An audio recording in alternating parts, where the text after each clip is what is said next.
Hello good morning you all. मैं अलंकार सिन्हा आज प्रशासनिक विधि के वीडियो लेक्चर में डेलीगेटेड लेजिस्लेशन का टॉपिक पढ़ाया जाएगा। डेलीगेटेड लेजिस्लेशन का तात्पर्य है प्रत्यायोजित विधान। जनरली होता क्या है कि ये टॉपिक इतना टेक्निकल है कि थोड़ा समझने में दिक्कत आती है, बट बहुत इजी वे में आपको समझ में आएगा, अच्छा भी लगेगा। थोड़ा आपको एफर्ट करने की भी ज़रूरत है डेलीगेटेड लेजिस्लेशन टॉपिक को अच्छे से समझने के लिए। और ये आपके एग्ज़ाम के पॉइंट ऑफ व्यू से नहीं बल्कि अगर आप PCSJ की प्रिपरेशन करते हैं या LLM करके नेट का एग्ज़ाम देते हैं या फिर पॉलिटिक्स के फील्ड में भी जाना चाहते हैं और एडमिनिस्ट्रेशन को समझना चाहते हैं, अधिकारियों की कार्यशैली को समझना चाहते हैं, तो ऐसे विद्यार्थियों के लिए भी प्रत्यायोजित विधान को समझना बहुत ही आवश्यक है। तो सबसे पहले जान लेते हैं प्रत्यायोजित विधान है क्या। प्रत्यायोजन का मतलब सौंपना। जो कार्य हम नहीं कर सकते हैं या व्यस्तता के कारण हम नहीं कर सकते हैं, उसको जनरली आप देखते हैं कि हम किसी को सौंप देते हैं। विधायन का मतलब लॉ। जैसा कि आप सबको पता है, विधायन यानी विधा, कानून को बनाने की जिम्मेदारी किसको सौंपी गई है? विधायिका को। लेकिन आज के इस टेक्निकल टाइम में, आज की इस बिजी लाइफ में, व्यस्त भरे माहौल में विधायिका के पास इतना समय नहीं है कि हर विषयों पर स्वयं लॉ बनाए। तो इसके लिए एक बीच का रास्ता निकाला गया। वो क्या है कि विधायिका के द्वारा बनाए गए विधान के अधिनियम रहते हुए कार्यपालिका को अधिकार दिया गया कि कार्यपालिका विधि निर्माण करे। कैसे कार्यपालिका विधि का निर्माण करे? तो एग्जाम्पल के लिए अभी लेटेस्ट एग्जाम्पल ले लेते हैं कि जैसे आज के टाइम कोरोना का टाइम चल रहा है, तो कोरोना महामारी या कोरोना इमरजेंसी के टाइम में आपने देखा कि डिफरेंट डिस्ट्रिक्ट मजिस्ट्रेट को पावर दी गई, शक्ति दी गई कि वो अपने विवेकाधिकार का प्रयोग करते हुए अपने जिले को महामारी से कैसे मुक्त करें। यानी कोरोना महामारी से निपटने के लिए जनरली DM को ये पावर मिल गया राज्य सरकार की तरफ से कि वो अपने अपने जिलों में कार्यकारिणी का गठन करे और इस बात को एश्योर करे कि वो क्या स्टेप ले रहे हैं अपने डिस्ट्रिक्ट में कोरोना महामारी से निपटने के लिए। तो इस तरह से आप जान रहे हैं, आप देख रहे हैं कि प्रत्यायोजन कार्य का हो रहा है, विधान का प्रत्यायोजन हो रहा है, विधि निर्माण का कार्य विधायिका का है। लेकिन यहां पर पर्टिकुलर टॉपिक पर विधि निर्माण की जिम्मेदारी एग्जीक्यूटिव को सौंपी जा रही है।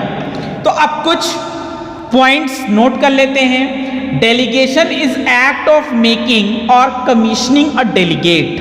डेलीगेशन क्या है? Is the act of making, बनाना, और कमीशनिंग अ डेलीगेट, या किसी डेलीगेट को कमीशन करना, किसी कार्य को सौंप देना।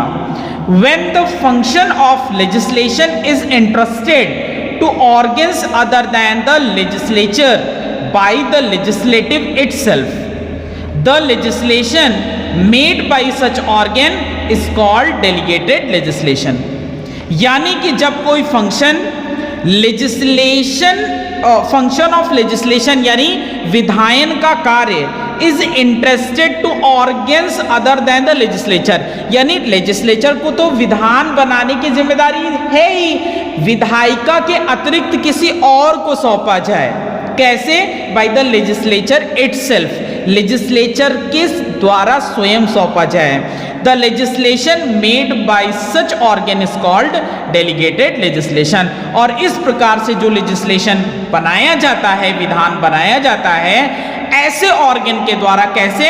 विधायिका के अतिरिक्त। ऑर्गन के द्वारा जो विधान बनाया जाता है उसे डेलीगेटेड लेजिस्लेशन कहा जाता है। अगला पॉइंट इसी में देख लेते हैं कि प्रत्यायोजित विधान क्या होता है। प्रत्यायोजित विधान को समझने के लिए एक पॉइंट और देख लेते हैं कि विधानमंडल जो विधि बनाता है उसको विधान कहा जाता है, तथा ऐसे नियम या उपनियम जो विधानमंडल द्वारा निर्मित विधि के अंतर्गत प्रदत्त शक्ति के अंतर्गत बनाया जाता है। यानी विधानमंडल के द्वारा निर्मित विधि के अंतर्गत प्रदत्त शक्ति के अंतर्गत बनाया जाता है तो इसे प्रत्यायोजित विधान कहा जाता है। यानी कि विधायिका ने ही कार्य का प्रत्यायोजन किया, सौंपा। क्यों? बिकॉज ऑफ बिजीनेस, व्यस्तता के कारण। तो आप देख रहे हैं कि 20वीं शताब्दी बहुत ही आगे चल रही है। यानी कि 20th सेंचुरी में बहुत सारे ऐसे सब्जेक्ट हैं जो पहले प्राइवेट हुआ करते थे, इन जनरल हुआ करते थे, लेकिन अब जैसे परिवहन है, परिवहन के अतिरिक्त उद्योग है, खाद्य आपूर्ति है, शिक्षा है, ऐसे विषयों पर जो लोकोपयोगी विषय हैं, ऐसे विषयों पर भी विधान बनाने की जिम्मेदारी किस पर आ गई है? राज्य सरकारों पर आ गई है। यानी इन विभागों को भी सुचारू रूप से संचालित करने की जिम्मेदारी हमारी सरकारों पर आ गई है। तो ऐसी स्थिति में समस्त कार्यों को जिम्मेदारी से निर्वहन करना बहुत ज्यादा जिम्मेदारी हो जाएगी। तो ऐसी जिम्मेदारियों को सही तरीके से निपटाने के लिए कार्यों को बांट दिया गया, प्रत्यायोजित कर दिया गया। यानी कि एग्जीक्यूटिव्स को दे दिया गया कि आप अपने ब्रेन का, आप अपने डिस्क्रिशनरी पावर का इस्तेमाल करते हुए कार्य को संपन्न करा सकते हैं। यानी कि बट लीगल एम्बिट में रहते हुए, विधि के परिधि में रहते हुए। इस पर कुछ डेफिनेशंस हैं जो कि बहुत ही इंपॉर्टेंट डेफिनेशंस हैं। जस्टिस मुखर्जी जी का डेफिनेशन है। वैसे तो इस टॉपिक पर ज़्यादा कहना बहुत डिफिकल्ट होता है, बट जस्टिस मुखर्जी ने अपने शब्दों में कहा है, it is an excuse for the legislator. यानी कि कार्य ना करना पड़े तो ये एक लेजिस्लेटर्स का एक्सक्यूज है।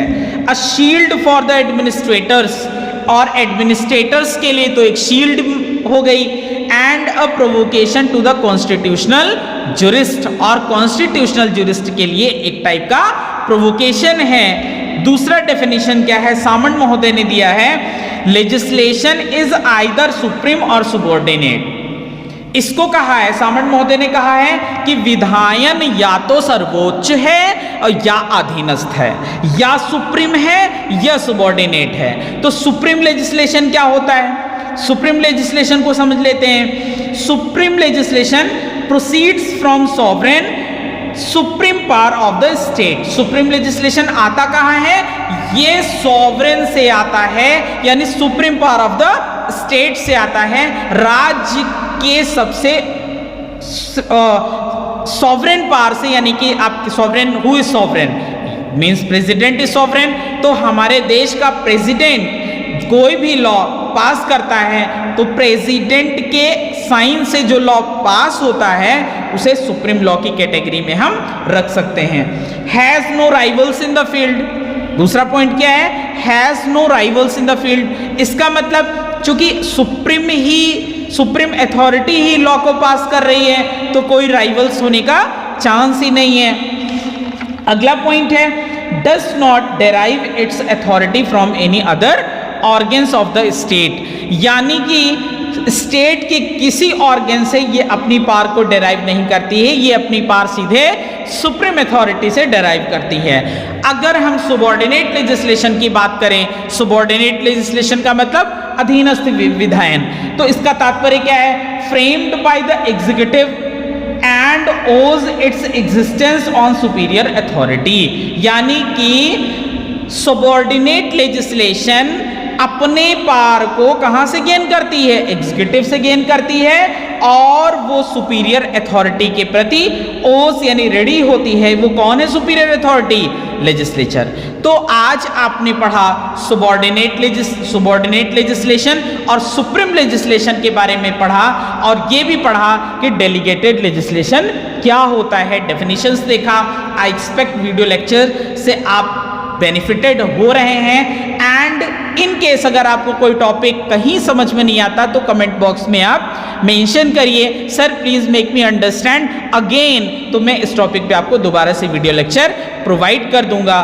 Thank you so much. Next topic को हम लोग नेक्स्ट वीडियो में कंटिन्यू करेंगे। Thank you.